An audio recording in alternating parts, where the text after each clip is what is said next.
Now we're going to go ahead and show you how to take your span for a shed roof and also figure the elevation for your height of your plate that your roof's going to sit on.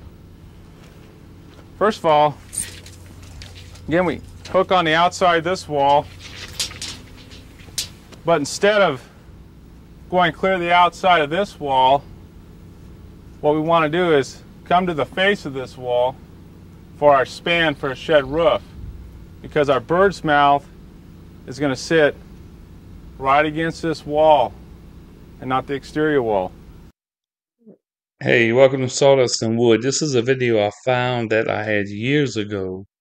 It was a video on teaching you how to build roofs. So I found it and I just want to share it with y'all. Absorb the knowledge. It's very good material. Y'all have a great day.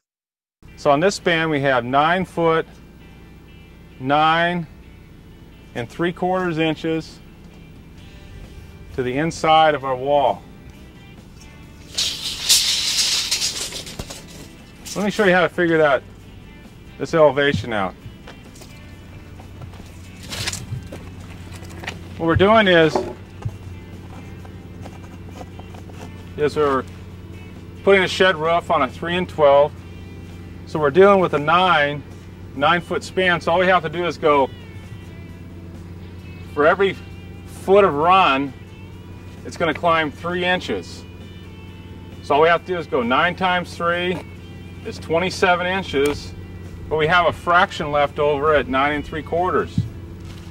So let me show you a real simple way to figure this out that is accurate, and you don't have to be a mathematician to understand this.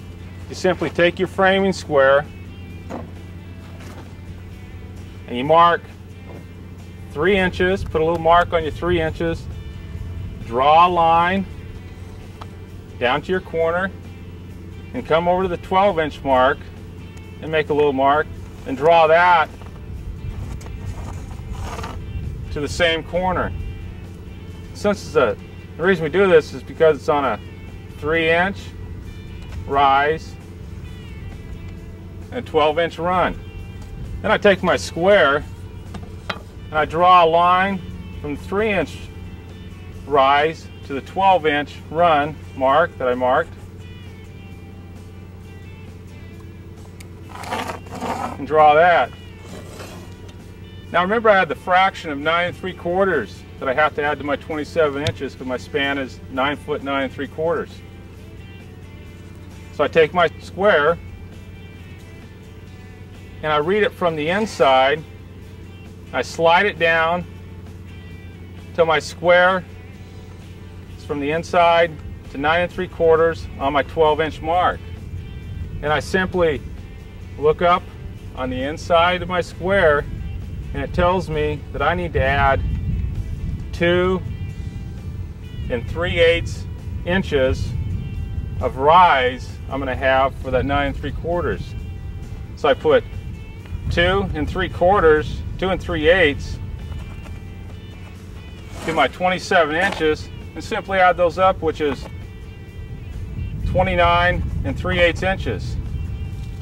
So I know the height of my wall from my plate, the height of my wall that my shed roof is going to sit on is 29 3/8 inches. I want to show you now how to take a span for a shed roof. I'm just using this 2x4 here to sort of give you an idea what a shed roof is. A shed roof is simply like half of a gable roof. Comes from the outside wall and comes up, but there's no return down. So when we're figuring out our span, we hook on our outside wall and come to the inside of our pony wall, which is 9 foot 9 3/4.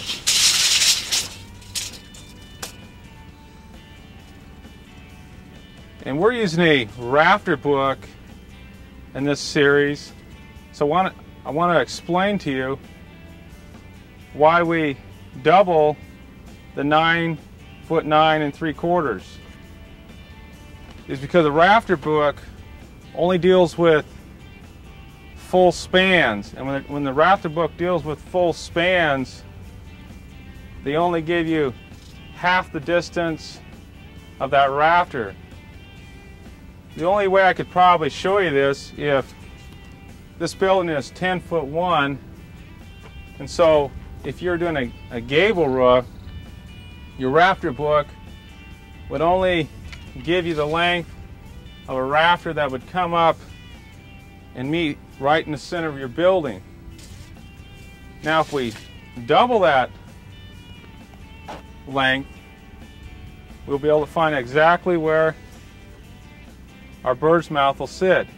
And this is why I double my span up when I'm doing a shed roof. So let's go ahead and double that up. It's 9'9" 3/4 times 2 would be 19 7.5 inches. So I go ahead and my span after adding these up will be 19 foot 7.5 inches. For laying out for a shed roof, we have the rafter sitting on a 2-foot centers, and all you do is hook on the outside of your wall and pull 2 foot, 4 foot, and so on. And then you go to your pony wall, hook on the same start point, and you pull your 2-foot layout there also. Rafter are rafters for our shed roof, but there's one thing about working on a real shallow pitch like a 3-12 is when you're coming down 1.5 inches for your seat cut, your level cut coming out is about 6 inches. And most dado blades on your chipper saws only come about 3.5 inches, and swing tables, the blades aren't big enough.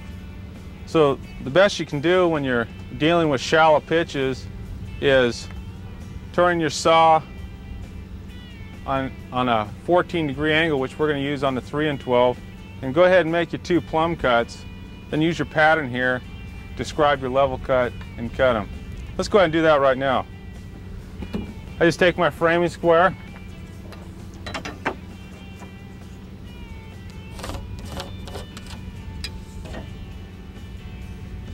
go ahead and square across. Then I just come on down and mark my length for my rafter on both sides.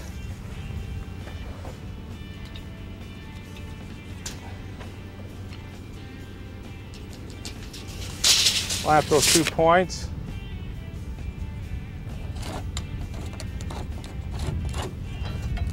Mark it across. I go ahead and take my saw and turn it on the 14-degree angle, which is a degree of a 3-12 pitch roof. Set it for depth and just run through for my plumb cut.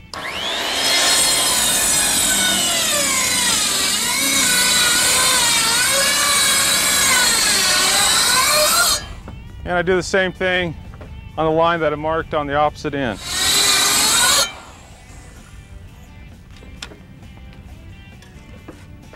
After this, we'll just go ahead and scribe them.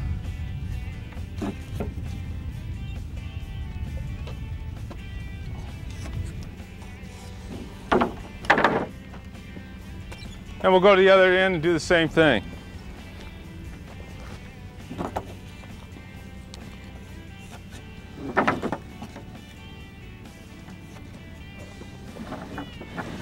And we'll go ahead and cut them.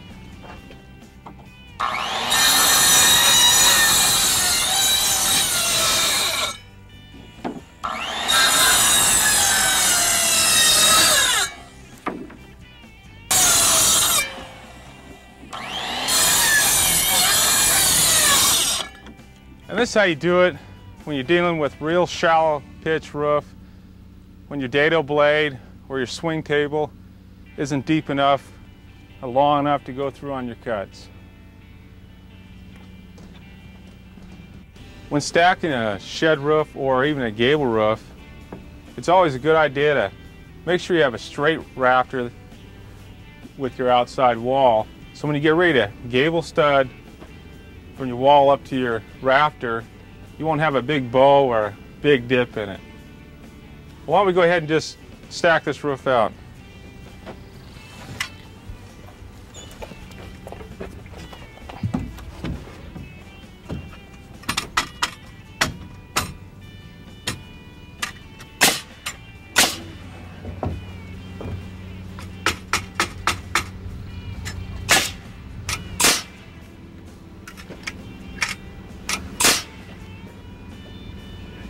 We completed our shed roof, and this roof is probably the easiest roof to master of all the roofs.